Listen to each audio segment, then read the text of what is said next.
4월 10일 목요일입니다. 누가복음 21장 5절에서 19절까지 말씀 읽습니다. 어떤 사람들이 성전을 가리켜 그 아름다운 돌과 헌물로 꾸민 것을 말하며 예수께서 이르시되 너희 보는 이것들이 날이 이르면 돌 하나도 도리에 남지 않고 다 무너뜨려지리라. 그들이 물어 이르되 선생님이여 그러면 어느 때 이런 일이 있겠사오며 이런 일이 일어나려 할 때에 무슨 징조가 있사오리이까? 이르시되 미혹을 받지 않도록 주의하라. 많은 사람이 내 이름으로 와서 이르되 내가 그라하며 때가 가까이 왔다 하겠으나 그들을 따르지 말라. 난리와 소요의 소문을 들을 때 두려워하지 말라. 이 일이 먼저 있어야 하되 끝은 곧 되지 아니하리라. 또 이르시되 민족이 민족을 나라가 나라를 대적하여 일어나겠고 곳곳에 큰 지진과 기근과 전염병이 있겠고 또 무서운 일과 하늘로부터 큰 징조들이 있으리라. 이 모든 일 전에 내 이름으로 말미암아 너희에게 손을 대어 박해하며 회당과 옥에 넘겨주며 임금들과 집권자들 앞에 끌어가려니와 이 일이 도리어 너희에게 증거가 되리라. 그러므로 너희는 변명할 것을 미리 궁리하지 않도록 명심하라. 내가 너희의 모든 대적이 능히 대항하거나 변박할 수 없는 구변과 지혜를 너희에게 주리라. 심지어 부모와 형제와 친척과 거치 너희를 넘겨주어 너희 중에 몇을 죽이게 하겠고 또 너희가 내 이름으로 말미암아 모든 사람에게 미움을 받을 것이나 너희 머리털 하나도 상하지 아니하리라.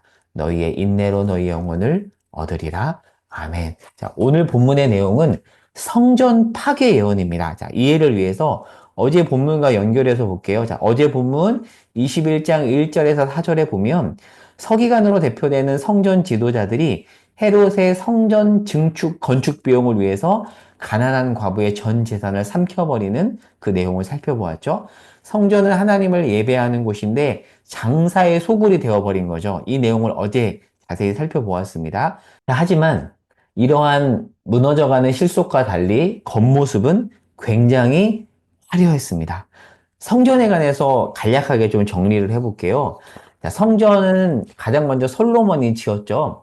그런데 그 성전이 BC 586년에 바벨론에 의해서 무너져 버립니다. 그 이후에 고대 근동의 패권이 바벨론에서 페르시아로 넘어간 이후에 포로들이 귀환해서 스룹바벨을 중심으로 해서 성전을 재건하죠. 이 성전을 보통 스룹바벨 성전이라고 합니다. 무너진 솔로몬 성전 위에다가 재건을 한 것이죠. 이때가 516년도예요.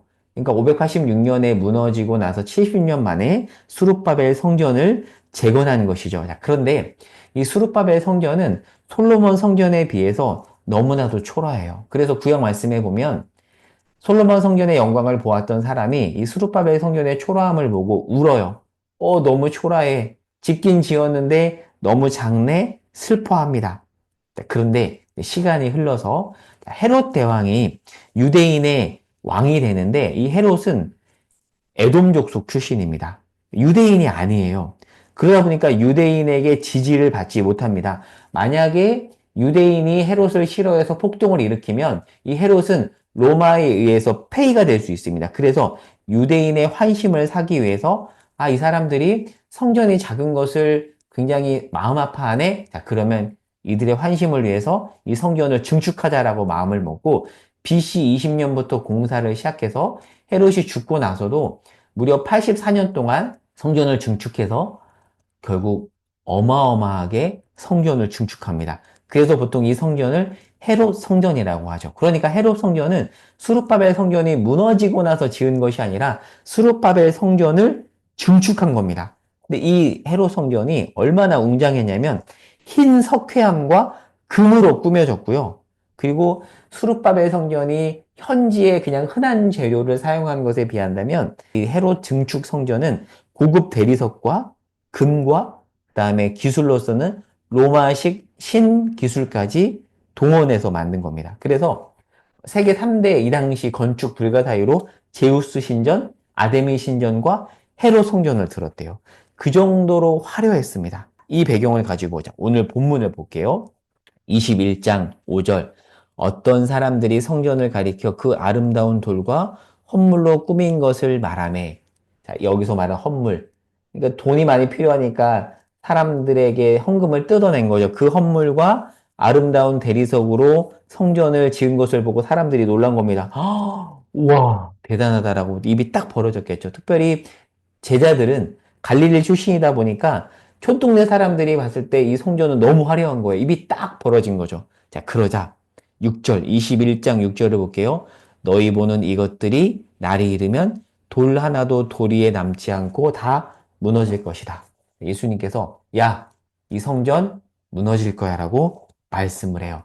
당시 이 그림을 제가 챗 GPT에게 물어봐서 가져온 건데요.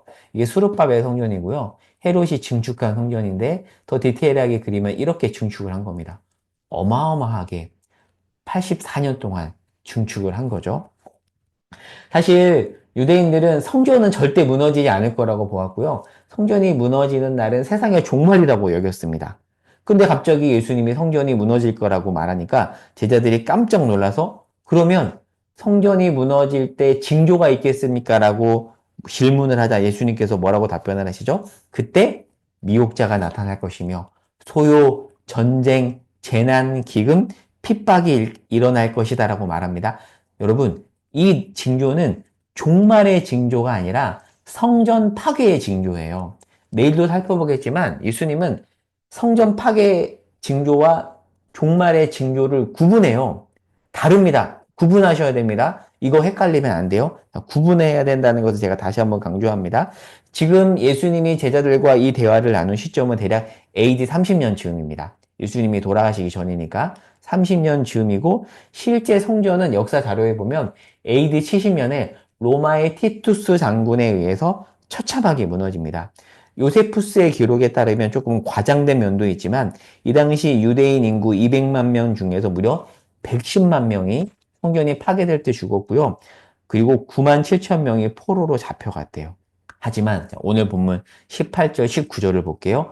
그렇게 성전이 무너질 것이지만 하나님의 백성은 머리털 하나 상하지 않을 것이라고 말해요. 머리털 하나도 상하지 않는다는 것은 무엇을 의미하냐면 성전이 무너진다고 해서 하나님의 나라가 무너지는 것은 아니다. 잊지 마라. 성전 파괴가 곧 하나님 나라의 붕괴가 아니다라는 것을 지금 예수님이 제자들에게 말씀해주고 있는데 오늘 말씀을 정리해 볼게요. 헤롯 성전은 수룹바벨 성전을 증축한 것이라고 했죠. 헤롯 대왕, 대헤롯이 죽고 나서도 계속해서 이루어졌습니다. 얼마나 건축의 비용이 많이 들었는지 헤롯 성전 증축이 끝나고 나서 실업자가 엄청나게 많이 생겼대요.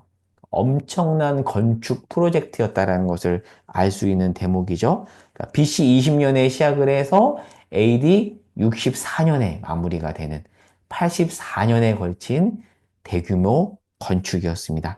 그런데 오늘 본문에서 예수님은 대략 AD 30년에 앞으로 40년 약 몇 년 후죠? 70년에 결국 무너지니까 40년이라고 보는 게 적절하겠죠? 40년 후에 있을 성전 파괴를 예언하십니다. 왜 성전이 파괴될 것이라고 말씀을 하시냐면 어제 본문과 연결해서 볼게요. 과부의 가산을 삼키고 거짓으로 화려함을 만들었잖아요. 성전의 겉모습은 화려하지만 성전의 기능은 이미 다했기 때문입니다. 세계 3대 불가사의라 여겨질 만큼의 화려한 성전이었지만 그 기능이 다했기 때문에 하나님께서 지금 예수님을 통해서 뭐라고 말씀하시냐면 성전 무너질 거야. 무너져도 돼. 무너져야 해. 말씀하시는 겁니다. 오늘날 지상 성전의 하나인 교회도 마찬가지라고 생각해요. 하나님이 볼 때 그 기능을 다한다면 하나님은 때가 되어서 성전을 무너뜨릴 것입니다. 바라기는 오늘날 우리 한국 교회와 지금 우리가 섬기는 교회가 외적 화려함에 도취되지 않고 소박하지만 하나님이 원하시는 그 성전의 기능을 다할 수 있기를 소망합니다. 이것을 위해서 기도했으면 좋겠어요. 여러분, 돈이 많고 건물이 화려하고 사람이 많고 중요하지 않습니다. 소수일지라도 소박할지라도 하나님 오늘날 우리 교회가 지상 성전으로서의 그 기능을 온전히 다할 수 있도록 도와주십시오.